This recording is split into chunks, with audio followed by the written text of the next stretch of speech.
Мына Түркістанның блогері ағалық болашақ бет, жана Әлқожамет жазып қойған комментарийін қараңыздар. Мына Шерзат қабірде азабын көріп атқан шығар деп күліп атыр. Сен соншалықты миың жоқ адамсың ба, мен сені түсінбедім. Мынандай бір қазақта сөз бар ғой, біреулерде қартаят деген. Біліп отқан шығарсыздар қандай сөз екенін. Осыны өзекті мәселелерді шешуге мына бір Түркістан облысының тұрғындары, Талғардың тұрғындары қалай шақырасыздар мына ақымақты? Білем, ақша төлеп шақырасыздар, бірақ сонда да мынандай комментарий жазып отқан адам, ешкімге жаны ашымайтын, тек қана ақша деп өліп отқан адамды қалай мәселе шешуге шақырасыздар? Мынауың таза жауыз ғой, мынауың таза маска ғой жүрген.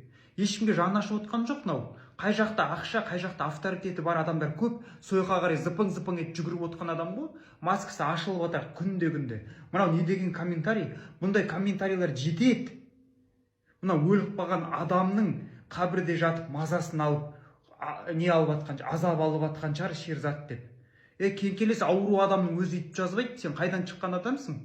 Мен осы уақытқа сөйлеп, сіз деп аға ғой, жасы 50-60-қа келген деп отырсам, мынау 50-60-тағы адамның ісі емес, 7-6 жастағы бала ақылды мынадан. Түркістандықтар, сіздерден кешірім сұраймын, конечно, барлықтарыңызға топырақ шашпаймын, бірақ мынанкі дұрыс емес, не комментарийлер жазып жатыр. Любой адамға сөйтіп жауап беріп жатыр. Еще өзі тема шешкіш, андай қатайып жүр. Сен дымда шешпейсің, Әлқожа, қаяғында шешпейсің, жүрген клоунсың, бетің айтайын сені. Және мен бұл жерде ешқандай да провокация, ондай нәрсе істеп отқан жоқпын. Мен Әлқожаның өзін жеке өзіне айтып отырмын бұны. Барша халыққа емес. Дұрыс түсініп алыңдар, мына отқан провокаторлар. Ассалаумағалейкум қазақ елі, өздеріңіз білетіндей, Шерзаттың оқиғасына байланысты Шерзатты өлтірген балалардың аналары халыққа үндеу жасады. Сот әділ өтсін және Қаржаубайда қамалсын деп. Ол жерде Қаржаубайған қандай кінәсі бар, сіздерге сұрақ. Ол мылтық алып шыққан, бүйткен сөйткен дейді. Оған дәлел бар дейді. Ал сіздер мына ішкі істер министрлігі неге видео таратқан кезде, мынау біреу таратып жіберді ғой, сол видео неге 15 секунд ғана, неге қалған жері жоқ? Именно сол Шерзаттың папасы пышақ ұстап Шерзат ұрған видеосы бар да, ол таңнан кешке дейін түсірген видео неге жоқ? Сұрақ. Бірінші осыны талқылап алыңыздар. Және сіздер Талғардан Әлқожаны шақырыпсыздар. Анау Түркістан облысының блогері Әлқожаны осы теманы сен ғана шеше аласың деп. Ол қалай шешетін және қалай сөйлейтін біз кереметтей білеміз Әлқожаны. Қазір Әлқожаға ешкім сенбейді, ешқандай халық. Бәлем байрат сөзінен секірген болатын, 2 сөйлеген, 3 сөйлеген болатын. Оны қалай шақырып отырсыздар, енді өздеріңіз білесіздер, өздеріңіз қарайсыздар.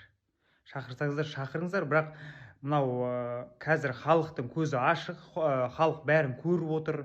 Мына жақта 18 миллион халықтың бәрі осы Қаржаубай аға үшін жұдырықтан жұмып, сол кісінің әділдігін күтіп отыр. Және де бұл жерде қаныш жер екен, дұрыстап ойланып қарасаңыздар, мына бір баласынан айырылып, үйі өртеніп кеткен адам кінәлі ма? Әлде 13 адам бір адамды жабылып пышақтаған кім кінәлі? Кім жауапты бұған? Көрдіңіздер ме? Так что халыққа үндеу жасаған кезде де кішкене дұрыстап жасау керек адам деген. Менімен келісесіздер деп ойлаймын. Ей қазағым, не боп кеткен ұлдарың, бір балаға 1000 бала боп тұрғаның, артық болды 1000 шақалың болса да, пышақ соғып мылтықпенен ұрғаның. Иттен туған ит баласы діттеген, мақсатына өртпен жетті көтпеген, айырылды жанымыз бір бауырдан, қасірет ау қазағымның бітпеген. Қайтем енді жүрегімді түтемге, қаны безер сорлы келіп дүкенге, бала менен әкеге қол көтерген, бір сыйластық болмады ай үлкенге. Өзі жетпей, сөзі жетпей балаға, жабылғаны кірмейді мәу санаға, бір шайтанның суы үшін әу сорлы, абыройын тек жабылу ғана бай. Шырылдатып байғұс ана әкесін, бұл боздақтың көрдің қандай қатесін, бауырыңа сенде иттер жабылыса, пышақтасып ұрып соқса не терсең? Адам емес хайуан сынды бөліктер, астарыңда бір темір көліктер, қабай алмай қайраңдатып бұларды, бар болса да анық айғақ күдіктер. Әділдікке жетер істің жолында, бір жұмылған қазағымның қолында. Ей қазағым, үн қосыңдар бірігіп, аянбайық Шерзатымның жолында. Ей қазағым, үн қосыңдар қосылып, аянбайық Шерзатымның жолында. Қайдағы жоқ, блогер сымақ кей батыл Қаржаубайды қамау керек деп жатыр. Айналып кеп кінәлі болып қалды ма отбасы үшін шахид болған Шерзатым? Қатыгездер, жаннан артық құн бар ма? Жағадан ап жоғын жоқтап тұрғанда түрме оларға санатория емес пе? Қаншерлерді тастатар ем зынданға. Көзім жетті, жоқ екен ау арларың. Перзент көмсе одан асқан бар ма мұң? Абақтыға қимай отыр Шерзаттың тырнағына татымайтын балдар. Үйін өртеп, аз көрді ме қазасын? Әңгіменің айтар болсам тазасын. Сәбилерін үйге тастап қаңғырған, қосқан шықта алу керек жазасын.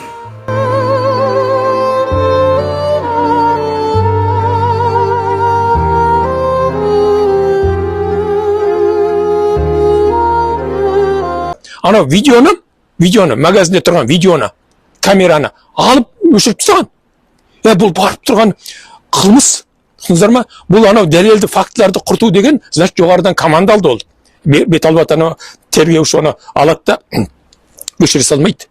Ол жоғарыдан команда береді. Ал енді ана ОПГ бізде тіркелмеген деп айтады дейді. Әлеліп Бауыржан деген. Ол 7 октябрьге дейін осы Алматы облысының ДВД-ның бастығы болған. Айналайын, мен ОПГ-мін деп кім барады саған? Сен ОПГ-ның өзің мүшесі сенсің. Сен ОПГ-ны қолдап отырсың. Өйткені сенің қызмет еткен 3 жыл ма 4 жыл қызмет еткен жеріңде осындай оқиға болып отыр. Сенің косягың. Сен өзің отставкаға кетуің керек. ОПГ мынау жаңағы міне айттым ғой мен. Ішкі істер министрлігіндегі анау өзара ұйымдасқан сот, прокуратура бірін-бірі қолдап отырады. Міне ОПГ осылар. Олар ма? Ұйымдасып отыр. Сыбайласып отыр. Ал енді келіп қандай ойлап қай бастарыңызбен айтасыздар?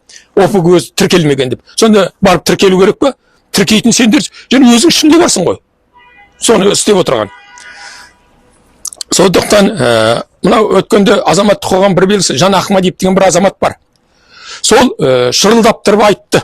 Енді әркім әртүрлі тәсілмен жеткізеді ғой. Оны халық тыңдайды. Тыңдаушылар өте көп. Сол Жан Ахмадиевке Хасан деймін әлгі айыпталушы азамат звондайды, өктемді көрсетеді. Блогер сымақ, сен немене елді шатастырып жүрсің деп. Міне осы сөздің өзі ол ОПГ-ның мүшесі екенін көрсетіп тұр. Міне, пожалуйста. Енді осындай жағдайда осылардың бәрін зерттеудің орнына ол тергеушілердің шамасын бұған комиссия құру керек. Специально жоғарыдан КНБ-ның қатыстыру керек. Жаңа барлық қоғамдық мүшелерді, ұйымдардың қатыстыру керек. Солардың несіменен жаңағы составыменен, құрамымен комиссия құрып, соны зерттеу керек. Мынау ештеңе болмайды. Естеріңізде болса, анау Заманбекті, анау Айдосты, анау кімдерді, Ағаділді көрдіңіздер ме? Қанша комиссия жасадық. Анау бақылауын алды. Мынау бақылау алған адамның өзі қасқыр болса, қалай бақылау қалады? Бақылау деген жоқ. Халық бақыласын бұны. Азаматтық қоғамды мен қайталап айтамын. Бізде құқықтық мемлекет дейді. Құқықтық мемлекет жоқ бізде. Бізде тоталитарлы режим. Үркітіп, қорқытып, сот прокуратураға басқаратын режимді тоталитарлы режим дейді. Ал енді тыңдаңыздар. Азаматтық қоғам, құқықтық мемлекет болу үшін азаматтық қоғам жайдан жетілу керек. Бізде азаматтық қоғам міне енді тіріліп келе жатыр. Міне осы жолы қазақ үшін сын.